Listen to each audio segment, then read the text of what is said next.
তারপরে আম্মাজান খাদিজা বললেন,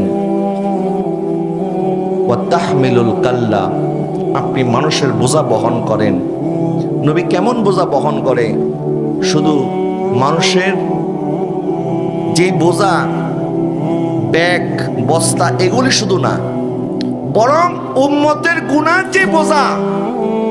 নবীজি সাল্লাল্লাহু আলাইহি ওয়াসাল্লাম ইরশাদ করেন, হায়াতি খায়রুল লাকুম ওয়া মামাতি খায়রুল লাকুম, আমার দুনিয়াবী জিন্দেগি তোমাদের জন্য কল্যাণ, আমার দুনিয়া থেকে চলে যাওয়া এটাও তোমাদের জন্য কল্যাণ। কেন? ফাইন ওয়াজা তুরাদু আলাইয়া আমালাকুম, তোমাদের নেক আমল, তোমাদের আমল নাম আমার কাছে পেশ করা হয়। ফাইন ওয়াজাদতু খাইরান হামিদুল্লাহ আলাইহি, যখন আমি দেখি আমার উম্মত নেক আমল করেছে, আমি আল্লাহর দরবারে শুকরিয়া আদায় করি। ওয়াইন ওয়াজাদতু শাররান আস্তাগফিরতু লাকুম, যখন দেখি আমার উম্মত গুনাহ করেছে, তখন তোমাদের গুনার জন্য আমি আমার আল্লাহর দরবারে তওবা করতে থাকি।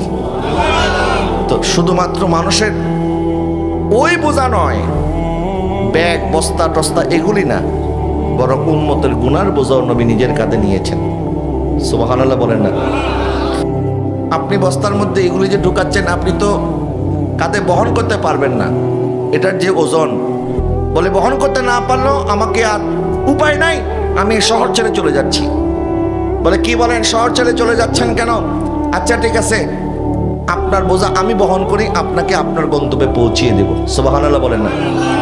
নবী তার বোঝা কাঁধের মধ্যে নিলেন, কাঁধের মধ্যে নিয়ে নবী হাঁটতেছেন আর জিজ্ঞাসা করতেছেন, আপনি শহর ছেড়ে কেন চলে যাচ্ছেন? বলে আমি শুনেছি মক্কার মধ্যে নতুন একটা জাদুকর এসেছে। এই জাদুকর মানুষকে নাকি জাদু করে, এমন ভাবে জাদু করে যে তাদের দিন, তাদের ধর্ম তাদের কাছ থেকে ছিনিয়ে নেয়। সে নাকি নতুন দিন প্রচার করতেছে। নাউজুবিল্লাহ বলেন না? সে আমার নবীর কথাই বলতেছে। নবীকে সে কি মনে করেছে? জাদুকর। কিন্তু সে তো নবীকে চিনে না। তো নবী কোনো জবাব দেয় নাই, কোনো জবাব দেয় নাই। মা, আপনি কাকে জাদু করে বলেন? এটা মিথ্যা কথা, ভুয়া কথা।